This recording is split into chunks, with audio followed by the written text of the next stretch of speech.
잘 보지 않으면 말이 이렇게 엉킬 수가 있습니다. 이 바울이 교회들에게 쓴 편지들 특별하게 우리가 사모하는 마음으로 복음서보다 더 자주 많이 이렇게 보게 되는데, 문장이 이렇게 딱 달락달락 딱 끝나면 아주 편하게 이해하게 수 있겠는데, 조금 길어지면 뭐 두 절이 된다거나 하면은 신경을 딱 써서 보셔야 제대로 볼 수가 있는데, 3장 에베소서 3장에는 그 앞쪽에 그리스도 안에서 하나 되는 교회 2장이 그리스도 안에서 교회는 하나 된다 이렇게 되어 있고, 그리고 3장에서 그 하나 된 교회가 가지고 있는 비밀을 말하고 있습니다. 하나 된 교회가 가지고 있는 비밀. 오늘 설교 제목이죠. 하나 된 교회의 비밀. 하나 된 교회의 비밀. 교회가 하나 되지 못하면 비밀이 없습니다. 그러나 하나 되면 그 속에 비밀이 있는데, 이 비밀이라고 하는 말이 자주 반복됩니다. 바울 서신에 보면 19번 나옵니다. 비밀이라고 하는 말을 19번이나 바울 서신들의 전체가 다. 그런데 여기에서만 벌써 3번이, 우리가 지금 앞쪽에서부터 여기까지 한 3장 1절부터 이렇게 쭉 보면 3번 나오게 되는데, 3절 말씀에 보면 곧 계시로 내게 비밀을 알게 하신, 여기에 비밀이라고 하는 말이 나왔고, 4절에 내가 그리스도의 비밀을 깨달은 것을 너희가 알 수 있으리라, 그리스도의 비밀이라고 되어 있고, 그 다음에 9절 말씀에 보면 영원부터 만물을 창조하신 하나님 속에 감추어졌던 비밀. 그런데 뒤에가 하나가 이제 말이 더 붙는 거죠. 비밀의 경륜. 비밀, 그리스도의 비밀, 그리고 비밀의 경륜. 경륜이라고 하는 말은 자전거 게임하는 그 경륜이 아닙니다. 경륜이라고 하는 이 말은 어떤 포부를 가지고 일을 조직하고 계획하는 것. 경륜이라고 하는 말은 그런 겁니다. 그래서 하나님의 경영, 하나님의 경륜, 이 하나님과 관련하여서 쓰고 있는 단어들이 우리 인간이 생각하고 있는 그런 개념보다 훨씬 더 풍성하고 온전하죠. 하나님의 경륜이다라고 하는 말은 포부를 가지고 일을 조직하고 계획하신다. 우리 하나님은 여호와 이레의 하나님이시다.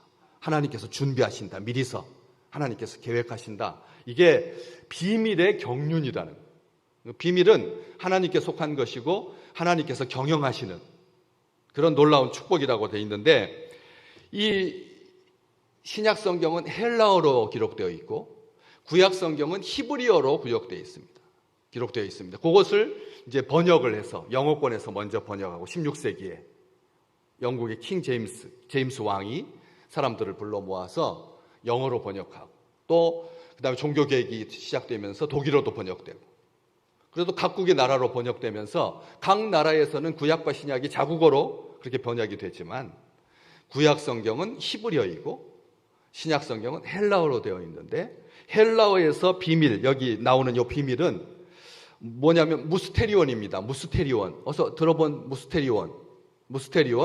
거기서 나온 영어 단어가 미스테리입니다. 미스테리. 다시 말하면 우리가 알고 있는 비밀은 시크릿이죠. 비밀은 시크릿인데, 이 헬라어에서는 무스테리온으로 되어 있습니다. 미스테리라는 뜻입니다. 그래서 많은 영어권 성경은 이것을 아주 분명하게 말합니다. 이건 신비라고 번역하고 있다. 신비. 우리가 비밀하면 감추어진 것, 감추고 싶은 것, 이게 비밀이잖아요. 감추어진 것, 감추고 싶은 것, 이게 비밀인데, 그 개념보다 더 아주 오묘, 신묘막측한 거죠. 신비니까. 비밀은 그냥 감추고 싶은 것, 감추어진 것인데, 하나님께서 신비한 그리스도의 비밀, 그러면 그리스도의 신비. 비밀의 경륜하면 신비한 경륜. 이렇게 해석이 가능한 것이죠. 교회가 가지고 있는 하나된 교회는 하나님께서 신비한, 비밀스러운, 하나님께서 감추고 싶은, 하나님께서 감춘 그런 보석과 같은 그런 은총들이 교회에 있다. 이게 3장에 바로 그걸 말하고 있는 것입니다. 경륜, 에베소서 1장부터 이렇게 쭉 보면 하나님의 비밀은 1장 4절에 보면 창세전에 준비하셨다. 이 비밀을 창세전에 하나님께서 준비하셨다. 오늘 9절 말씀 잠깐 보시면 영원부터 만물을 창조하신 하나님 속에 감추어졌던 비밀의 경륜. 1장 4절에 창세전에 준비하셨고 오늘 9절 말씀에 영원부터 만물을 창조하신 하나님 속에 감추어진 비밀이다. 그 비밀이 그냥 요즘 공산주의 사상을 신봉하는 사람들이 정당을 만들어가지고 국방위원회에 들어가서 비밀 취급자가 되어가지고 나라의 비밀을 언론사에 배포하고 적국이 그것을 알 수 있도록 그렇게 발표를 하는 정말 초유의 사태가 벌어지고 있습니다. 비밀 취급권자에게 단 100여 명이 그 나라의 비밀을 취급할 수 있는 권한을 신청했는데 단 한 명도 거부되지 아니하고 싹 다 비밀권 취급권자가 되었습니다. 여러분, 히스기야가 적국의 사신들한테 뭘 보여줬죠? 내탕고, 국가의 비밀을 보여준 겁니다. 그래서 어떻게 됐나요? 침략이 가지고 싹 쓸어가 버렸어요. 하나님의 성전의 기명까지 모든 것을 다 가져가 버렸어요. 자랑할 게 있고 감추어야 할 게 있는 거잖아요. 그런데 제가 설교에서 이 말 써서 안 되겠지만 다 까발려서 적을 이롭게 하는 것, 이것은 내부의 적입니다. 이런 사람들한테 국방위원회를 맡기는 것, 이것은 죽겠다는 말입니다. 우리의 무기의 성능, 우리의 군대의 배치, 김정은 참수작전, 이런 것까지 다 적이 알고 있으면 미리서 대비하게 되는 거죠. 그러면 이길 수가 없는 겁니다. 속속들이 알고 있는데 어떻게 우리가 이길 수가 있겠습니까? 몰라도 이길까 말까 한데, 감추어도 이길까 말까 한데. 그렇기 때문에 이 하나님께서 감추인 창세 전부터 준비하신 하늘에 있는 것이나 땅에 있는 것이나 다 그리스도 안에서 통일되게 하신 비밀이다. 1장 10절에, 에베소서 1장 10절에 보면 그리스도 안에서 통일되게 하신 비밀이다. 무슨 뜻이냐면 그리스도를 중심으로 만물이 통일되고 질서를 잡게 되는 비밀. 그리스도를 중심으로 인간의 불순종으로 말미암아 엉망진창이 된 이 영적인 세계, 이 세계를 예수 그리스도를 통해서 원래의 상태로 회복하시려는 하나님의 은혜의 경륜이다라고 하는 것이죠. 땅에 있는 모든 백성들이 예수 그리스도를 머리 삼아서 하나의 교회가 되는 비밀. 그리스도 안에서의 통일은 바로 그런 의미입니다. 단순하게 동과 서를 하나 되게 하는 게 아니라는 거예요. 민족과 지역 편차를 허물어서 두 막대기가 하나 되듯이 그렇게 물리적으로 하나 되는 통일이 아니라 하나님 예수 그리스도께서 머리가 되시고 그리고 교회가 그리스도의 한 몸을 이루어서 오늘 6절 말씀이 오늘의 우리에게 주시는 중심 9절 말씀입니다. 우리 다시 한번 6절 말씀, 오늘 6절 말씀 성경책을 딱 펴시고 같이 한번 읽어볼까요? 이는 이방인들이 복음으로 말미암아 그리스도와 예수 안에서 함께 상속자가 되고 함께 지체가 되고 함께 약속에 참여하는 자가 됩니다. 아멘. 이게 교회입니다. 교회. 하나 되는 교회라는 거예요. 하나 되는 교회인데 세 가지, 우리 주님 안에서 함께 상속자가 되고 함께 지체가 되고 함께 약속에 참여하는 자 되고, 이게 하나님의 경륜이고 그리스도의 비밀이다. 놀라운 은총입니다. 5절에 설명하고 있습니다. 다른 세대에서는 사람의 아들들에게 알리지 아니하셨던 비밀이다. 이제 그의 거룩한 사도들과 선지자들에게 성령으로 나타내신 비밀이다. 아멘. 이제는 우리 믿음의 백성들, 다른 세대, 우리 아닌 세대, 하나님의 백성이 아닌 세대, 하나님을 대적하는 세대, 바벨탑을 쌓는 시대, 형제를 죽이는 세대에는 하나님께서 이 비밀을 알려주시지 않았습니다. 원수된 세대, 얼마나 우리가 원수되었느냐? 2장 나왔어요. 2장 잠깐 볼까요? 2장 12절 말씀. 12절. 우리가 지금 3장 보고 계시니까 바로 앞장 12절 같이 읽겠습니다. 그때 너희는 그리스도 밖에 있었고 이스라엘 나라 밖의 사람이다. 약속의 언약들에 대하여는 외인이고 세상에서 소망이 없고 하나님도 없는 자였다. 아멘. 우리 아멘 해보세요.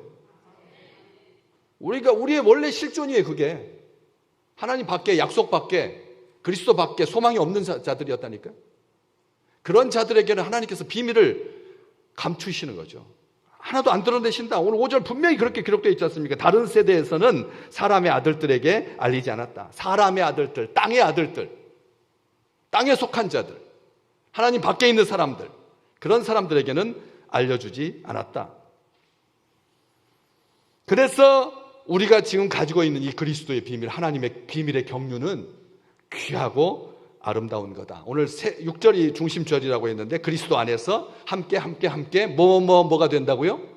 상속자가 되고 지체가 되고 약속에 참여하는 자가 된다. 아멘. 오늘 이걸 기억하십시오. 이게 우리가 가지고 있는 삼중 키예요. 삼중 비밀이에요. 하나님의 백성들에게만 주신, 세상은 몰라요. 세상은 참여할 수가 없는 거예요. 세상은 절대 누릴 수가 없어요. 예수 믿는 주의 백성들만, 하나님께서 태초부터 자기 백성 삼기로 작정하신 사람들만, 예정하신 사람들만, 믿음을 주신 사람들만 누리는 세 가지 축복이라는 거죠. 상속자. 그런데 이 6절 말씀해 보면 제일 먼저 시작하는 것이 그리스도 예수 안에서. 그리스도 예수 안에서. 이 말은 뜻이 무슨 뜻입니까? 오직 예수 그리스도만이 이 비밀을, 이 축복을 이루어 주신다는 거예요. 예수 안에서 상속자가 되고 함께, 예수 안에서 함께 지체가 되고, 예수 안에서 함께 약속에 참여하는 자가 되는 거니까 예수 그리스도만이 이 축복을, 이 은총을 우리에게 주신다는 거예요. 예수 안에서.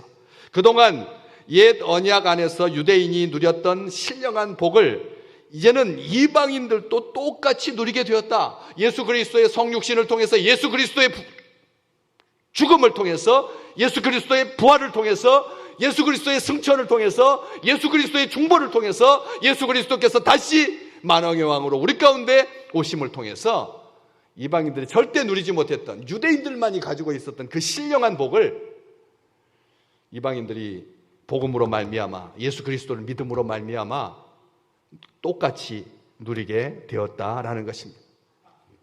멀고도 먼 유대인과 이방인의 거리감, 미워하고 차별하고 증오했던 그 원수된 것이 다 사라졌다. 주께서 자기 육체로 담을 허시고 십자가로 원수된 것을 없애버리셨기 때문이다. 그래서 이방인과 유대인은 그리스도 예수 안에서 가까워지고 하나가 되었다. 복음은 주의 백성을 하나 되게 합니다. 복음은 예수입니다. 예수 그리스도만이 우리를 하나 되게 하죠. 죄와 사탄의 역사는 분열입니다. 교회를 흔드는 자들이 있습니다. 교회를 갈라지게 하는 사람, 교회를 다투게 하는 것, 이것은 죄고 사탄의 역사입니다. 교회를 하나 되지 못하게 하는 것. 십자가로 하나님과 죄인 사이에 막혔던 담을 하나로 허물고 하나로 만드신 그리스도의 그 비밀, 복음의 경륜, 복음의 능력, 이 축복을 깨뜨려 버리는 것이 죄의 권세라는 거죠. 사탄의 능력이라는 거죠. 우리가 이 하나됨을, 이 비밀을, 이 축복을 놓치지 마시기를 주의 이름으로 축복합니다. 그리스도 예수 안에서 함께 상속자가 되었다. 첫 번째, 상속자. 다른 번역에는, 다른 또 곳에서는 후사, 상속자라고 하는 말이죠. 이방인들도 복음을 듣고 예수 안에서 믿음으로 말미암아 그리스도의 의를 힘입어서 유대인 신자들이 누렸던 신령한 복을, 하나님 자녀된 복을 함께 누리게 되었다. 공동 상속자가 되었다. 갈라디아서 3장 29절, 너희가 그리스도의 것이면 곧 아브라함의 자손이요 약속대로 유업을 이을 자니라. 우리 하나님의 백성들이 아브라함의 자손이다. 그리고 약속대로 유업을 이을 자다. 로마서 8장 17절 똑같은 말을 3번 강조하고 있습니다. 이 상속자가 얼마나 큰 축복인지 같이 한번 고백할까요?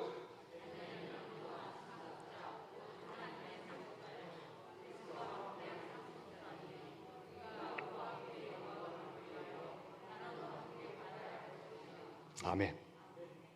상속자가 가지고 있는 축복이라고 하는 게, 이 상속이라고 하는 그 말 개념 자체도 요즘 부담스럽죠.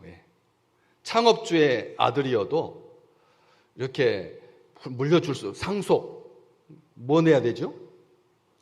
상속세를 내야 돼요. 상속세가 9억까지는 좀 탕감해주고, 뭐 3억까지는 좀 봐줬고 그랬거든요. 3억 정도는. 근데 이번에 한 10억까지는 좀 봐주자. 10억까지는 봐주자. 자녀들이 결혼할 때 양가 부모님으로부터 몇 억까지는 증여세를 받지 말자. 안 받아도 된다? 뭐 1억 5천씩 더해서 3억이죠. 양가 부모님한테. 그런데 별 질문을 또 다 하더라고요. 그러면 상속세 받고 이혼했다가 재혼할 때는 받을 수 있나요? 뭐 이런 거. 사람들이 그 사이에도 또 별 생각을 또 다 하더라고요.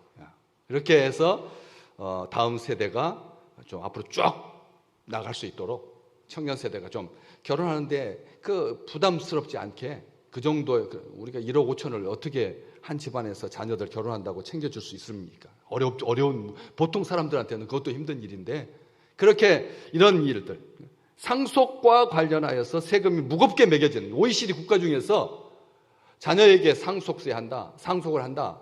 그러면 뜯어가는 비율이 너무나 높아가지고 우리 땅에서는 그렇게 함부로 상속하는 것이 좀 어려운 그런 일이지만, 상속을 받을 수 있다라고 하는 것 자체가 이게 대단한 거죠. 대단한 겁니다. 얼마나 놀라운 축복입니까?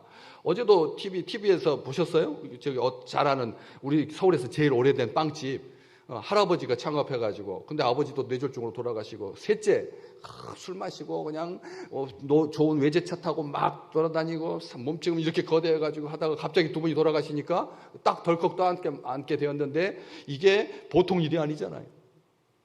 그래서 그걸 다시 그 즉시로 돌이켜서 그 아름다운 옛 사람들이 여고생 때부터 그렇게 들어서 같이 빵도 먹고 샌드위치도 먹고는 샐러드를 뭐라고 하더라고요? 우리나라 말로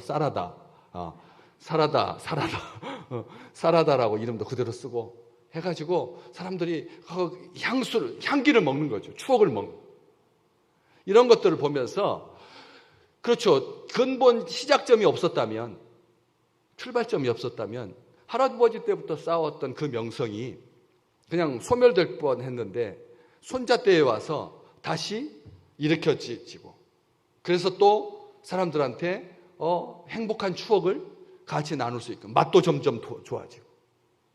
리모델링을 싹 했는데 그 완전히 그냥 새 뉴 컬러 이런 게 아니라 옛날 건물 그대로 새 자재만 써가지고 그렇게 리모델링해서 정말 어렸을 때 아름다운 그 청춘의 끓는 피를 함께 나눴던 친구들과 함께 거기에서 같이 정을 나누는 그런 공간으로, 단순하게 빵 사 먹는 공간이 아니라 그렇게 하는 것을 봤습니다. 상속이라고 하는 것은 정말 아름다운 일이죠. 그런데 우리는 아브라함에게 주셨던 복을 상속받은 자거든. 아브라함에게 네가 복의 근원이 될 거다. 그러다가 또 뭐라고 하십니까? 내가 너희 자손들에게 그리고 땅을 줄 거고 자손의 복을 줄 텐데, 하늘의 별을 셀 수 있으면 한번 세봐라.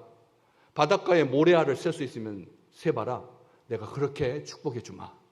열방이 너로 말미암아 복을 받게 될 거다. 창세기 15장. 그 복이거든요.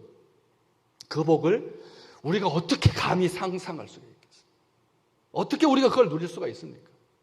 못합니다. 대통령의 아들로 태어나도 못합니다. 대통령의 장모님도 끌려가는데 현직 대통령의 장모님도 끌려가는데, 그렇잖아요? 하나님께서 아브라함에게 주셨던 복은, 하나님께서 원래 인류를 창조하실 때 인간에게 주고 싶으셨던 복이거든. 저는 아브라함의 복 없어도 좋아요. 그냥 에덴 동산에서 하나님과 같이 살 수만 있다면. 그렇잖아요? 에덴 동산에서 하나님과 같이 있을 수만 있다면. 그것으로 족한 건데 하나님께서 땅에 사느라 수고하는 백성들에게 하나님께서 그렇게 복을 주실 것이고 그것을 함께 상속받은 자가 되었다. 이것 잊지 마시기 바랍니다. 두 번째, 함께 그리스도 안에서 함께 지체가 되었다. 함께 지체가 되었다. 우리가 그리스도 안에서 함께 지체가 되었다. 이게 교회인 거죠. 그리스도가 머리이시고 우리는 그의 몸이고 지체이고 그리스도께서 머리이시고 우리는 그의 몸의 일부분들, 지체들이다. 예수 안에서 생명을 공급받고 많은 열매를 맺고 마지막 날에 받을 상급을 전제하고 있는 축복. 우리가 하나 됐다. 한 몸이다. 한 몸이다. 이방인들과 유대인들이 그리스도 안에서 한 몸, 영적인 연합을 이룬 거다. 고린도전서 12장 13절 우리가 유대인이나 헬라인이나 종이나 자유인이나 한 성령으로 세례를 받아 한 몸이 되었고 또 한 성령을 마시게 하셨다. 우리 중에 성령 마시지 않는 사람, 성령 받지 못한 사람은 한 명도 없습니다. 왜? 하나님께서 약속을 해주셨는데 이건 하나님의 약속인 거예요. 성령을 받기 위해서 너희가 11조를 1,000만 원씩 하고 신앙생활 12년차가 되었을 때 내가 성령을 주마. 하나님께서 하신 적 없어요. 성경을 달달 외우고 율법대로 살기 위해 몸부림치고 전도를 나이만큼 하고 성경책을 나이만큼 읽고 한 주간도 죄에 흔들리지 아니하고 온전하게 살면 내가 너희에게 성령을 주마. 이렇게 말씀하시지 않으셨어요. 고린도전서 12장 13절 말씀 우리 잘 기억하셔야 됩니다. 하나님께서 한 성령으로 다 한 성령으로 세례를 받아 한 몸이 되었고 또 다 한 성령을 마시게 하셨느니라. 성령 받기 위해서 애써라. 너희가 성령을 안 받으니까 죄를 짓지. 이렇게 말씀하시지 않고 있다는 거예요. 성령께서 우리 가운데 계시고 성령께서 우리에게 역사하시고 그래서 하나님의 영광을 위해서 살게 하시고 하나님께 기도하게 하시고 살아계신 하나님께 기도하게 하시는 분은 그리스도의 영이신 성령님이시거든. 죄전에 올라와서 하나님께 예배하게 하시고 이것은 사탄이 용납해서는 안 될 일이거든요. 사탄이 용납해서는 안 될 일이죠. 하나님을 신뢰하고 하나님의 성호를 송축하고 하나님의 거룩한 이름을 찬송하고 하나님께 기도하고 하나님께 찬송하고 하나님께 봉헌하고 하나님을 믿고 하나님을 의지하는 건데 이게 성령이 아니고서는 할 수가 없는 겁니다. 왜 우리는 성령 하면 비몽사몽, 광신도, 방언에 취해서 기도원에 쫓아다니고 날마다 가방 들고 전도용지 나눠주는 사람은 성령 충만한 사람이고 우리는 성령에서 격불죄는 사람들인가요? 우리 예수쟁이 특별히 대한예수교 장로에 속한 주의 백성들이 이 성령에 대해서 자신감이 없어요. 성령께서 우리 속에 계시고 성령이 아니고는 예수 그리스도를 주라고 시인할 수가 없다. 이렇게 말씀해 주셨는데도 성령은 성령 강림주의나 한번 되돌아보는 나의 도구가 아니고 내 수단이 아닌데 내 느낌과 내 감정에 따라서 성령이 있기도 하고 없기도 한 게 아닌데 우리가 많은 우리 장로교인들이 이 성령에 대해서 내 안에서 그럼 성령이 다 슬퍼하시는 거죠. 나와 함께 계시는데 없는 것처럼 생각한다. 여러분 사랑하는 사람이 옆에 있는데 나와 함께 있는데 없는 것처럼 생각하는 것은 사랑하는 사람을 뭐 하는 거죠? 말로 해봐요. 여러분 말로. 모독하는 거죠. 모독. 사랑하는 사람을 모독하는 거잖아요. 내 옆에 있는 사랑하는 사람을 인정하지 않는 거. 모독하는 거예요. 성령께서 우리를 사랑하십니다. 성령께서 우리와 함께 계십니다. 성령께서 우리를 지켜주십니다. 우리가 말씀 들을 때 깨닫게 해주십니다. 성령 아니고 누가 그렇게 할 수가 있는? 귀신이 하나님의 말씀 깨닫게 하겠어요? 악한 영이 사탄이 우리가 하나님 말씀 듣고 아멘 하겠느냐는 거예요. 그러니까 성령께서 우리 안에 계시는데, 내주에 계시는데, 임마누엘 하고 계시는데, 우리가 성령을 인정하고 안 인정하고 그 개념이 아니다라는 거예요. 그래서 우리는 한 몸을, 그래서 교회는 모임이나 동호회, 조직, 자선단체, 종교기관이 아니죠. 교회는 그리스도의 몸입니다. 십자가의 심장을 가진 예수님의 생명으로 그리스도의 장성한 분량이 충만한 데까지 자라고 그리스도의 손과 발이 되어서 세상을 변화시키고 악과 싸워서 이기고 지혜와 총명으로 하나님의 영광을 드러낼 수밖에 없는 한 지체라는 것입니다. 한 지체입니다. 하나 되게 하시는 성령께서 사랑의 띠로 하나 되게 하시고 서로 사귐이 있게 하시고 서로 귀하게 여겨서 돌보게 하시고 서로의 짐을 나누어지게 도와주시고 유기적인 연결, 더 약해 보이는 지체를 귀하게 요긴하게 여겨서, 약해 보이는 지체를 어떻게 여기라고요? 요긴하게 귀하게 여기라고. 서로 조금도 거스름과 부딪힘이 없이 다양성 속에 일치를 꿈꾸며 조화와 통일로 나아가는 우리 귀한 식구들 되시기를 주의 이름으로 축복합니다.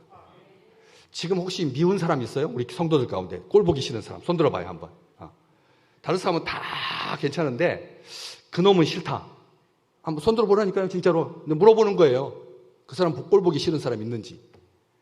이 시간 그를 위해서 축복하시기를 주의 이름으로 축복합니다.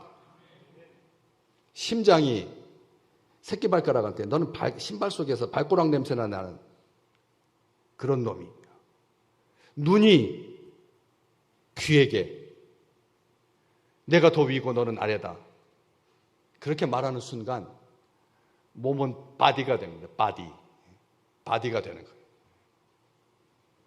서로 사랑하지 아니하고 한 지체이고 한 몸인데, 그것도 그리스도의 몸인데, 그리스도의 몸끼리 싸운다는 것은, 이것은 이미 교회이기를 포기하는 겁니다.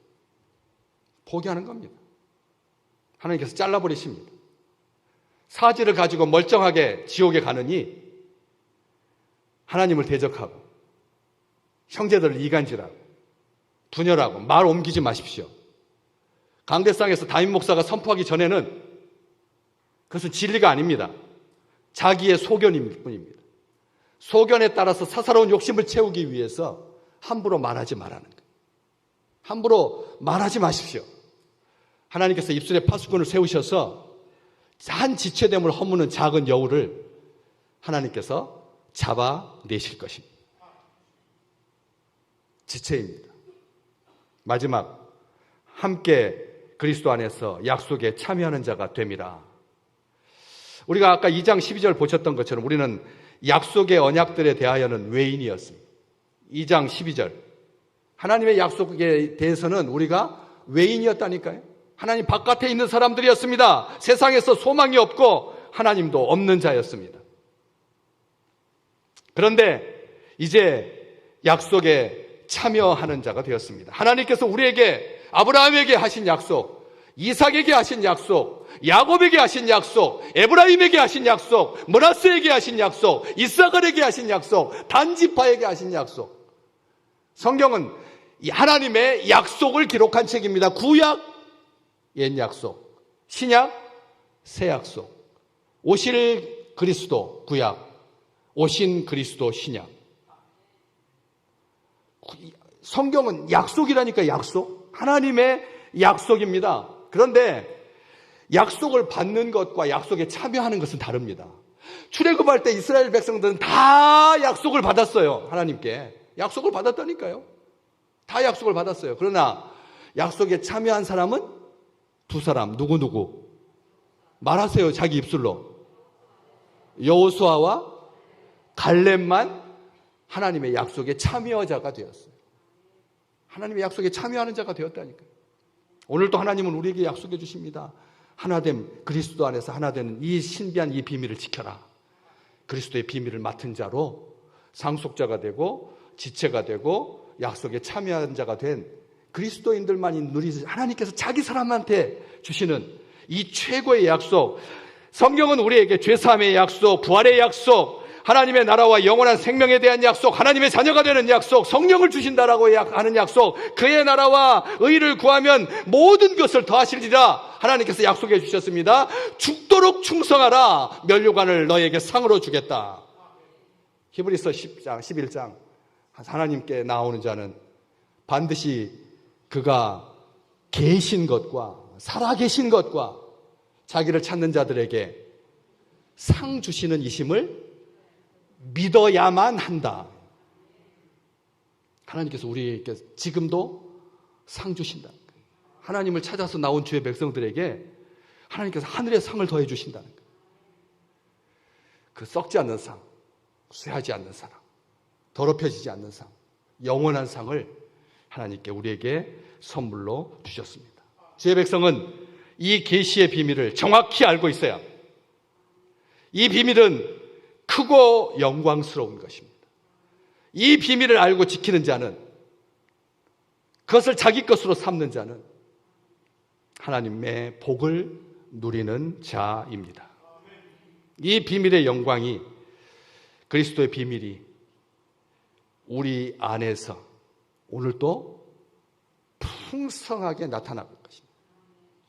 이 비밀, 그러니까 우리가 생각하는 예수 안에서 우리가 상속자가 되고 뭐가 되고요? 두 번째, 지체가 되고, 함께 지체가 되고, 세 번째, 함께 약속에 참여하는 자가 된다. 이 비밀이 궁극적으로 한 교회, 하나 된 교회의 비밀인데, 누리는 비밀의 내용이잖아요. 그리스도 안에서 함께 상속자, 함께 지체, 함께 약속에 참여하는 자, 그 비밀인데, 이것을 완결시키는 그 비밀을 완전하게 밝히 드러내는 말씀이 하나가 더 있습니다. 한번 같이 볼까요? 골로새서 1장 26절과 27절. 우리 목소리 같이 읽겠습니다.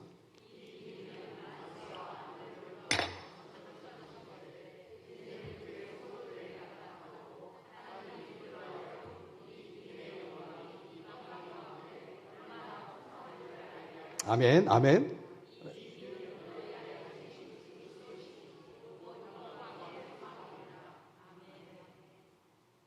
비밀은 누구라고요? 우리 주님이시다. 이 비밀은 너희 안에 계신 그리스도시다. 곧 영광의 소망이시니라. 우리는 비밀 중에 비밀인 예수 그리스도를, 그 비밀로 말미암아 상속자 되고, 우리 주님으로 말미암아 함께 지체가 되고, 주님으로 말미암아 약속에 참여하는 자가 된 겁니다. 우리 주님께서 우리의 비밀이시고 영광의 소망이신 거죠. 이번 한 주간 예수 그리스도를 아는 것, 하나님께서 예수 그리스도 통해서 계획하시고 이루신 비밀스럽고 신비한 일들을 우리에게 나타내 주셔서, 그래서 온전한 축복 가운데 거하는 귀한 우리 믿음의 식구들 되시기를 주의 이름으로 축복합니다.